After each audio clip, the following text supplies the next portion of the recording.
नमस्कार, आईमा मीडिया में आपका स्वागत है। कांग्रेस नेता राहुल गांधी आजकल सारे समय क्या करते हैं, ये एक महत्वपूर्ण सवाल है। नरेंद्र मोदी प्रधानमंत्री हैं, वे सरकार का कामकाज देखते हैं, जिसके बारे में उनके समर्थकों ने फैला रखा है कि वे 18 घंटे काम करते हैं। भले जितने घंटे करते हों, लेकिन सरकारी कामकाज के बाद जो समय बचता है उसमें वे राजनीति करते हैं, पार्टी नेताओं के साथ बैठक करते हैं, राज्यों के दौरे करते हैं और चुनाव प्रचार करते हैं। लेकिन राहुल गांधी क्या करते हैं? उनको सरकार नहीं चलानी है और नेता प्रतिपक्ष के नाते उनका काम संसद सत्र चलने पर ही है। और सबको पता है कि इन दिनों संसद सत्र कितने दिन चलता है। उनके नेता प्रतिपक्ष बनने के बाद पिछले 5 महीने में ऐसा नहीं है कि उन्होंने संसद की कार्यवाही में हिस्सा लेने का रिकॉर्ड बना दिया है।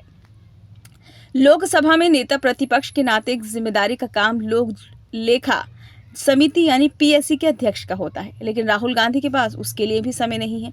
इसलिए उन्होंने अपने नजदीकी सांसद और कांग्रेस के संगठन महासचिव केसी वेणुगोपाल को लोक लेखा समिति का अध्यक्ष बनवा दिया। सोचिए कितने बिजी हैं कि नेता प्रतिपक्ष के तौर पर जो पदेन जिम्मेदारी है उसे निभाने के लिए भी समय नहीं है। जबकि पिछली लोकसभा में अधीर रंजन चौधरी और उससे पहले की लोकसभा में मल्लिकार्जुन खड़गे ने ये भूमिका निभाई थी।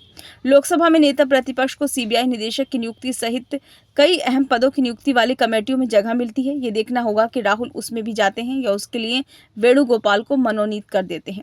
बहरहाल 2 राज्यों में विधानसभा चुनाव हो रहे हैं और 14 राज्यों की 47 विधानसभा और 2 लोकसभा सीटों पर उपचुनाव भी हो रहे हैं। बुधवार को राहुल महाराष्ट्र में चुनावी रैली करने गए।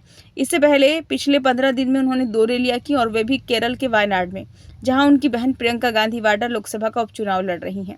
इन 15 दिनों में वे एक दिन चंद घंटों के लिए अपने चुनाव क्षेत्र रायबरेली गए। वहां बतौर सांसद एक सरकारी कार्यक्रम में उनको हिस्सा लेना था। उनके विरोधियों का कहना है कि रायबरेली से सांसद चुने जाने के बाद राहुल गांधी पिछले 5 महीने में करीब 10 घंटे अपने चुनाव क्षेत्र में रहे हैं। कांग्रेस नेताओं ने इस तथ्य का खंडन नहीं किया है, तो ये मानना चाहिए कि उन्होंने 5 महीने में 10 घंटे अपने चुनाव क्षेत्र में बिताए। सोचे राहुल गांधी महाराष्ट्र जैसे राज्य में चुनाव प्रचार में इतनी देरी से उतरे और झारखंड में तो प्रचार करने अभी तक नहीं गए हैं।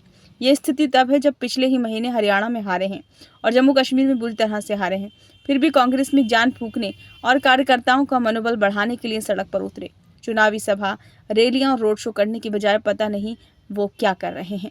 पिछले 15 दिन में एक दिन वे दिल्ली में कुम्हारों की बस्ती में गए थे और एक दिन अपने सरकारी आवास पर मजदूरों के साथ सफेदी का काम करते हुए वीडियो शेयर किया था।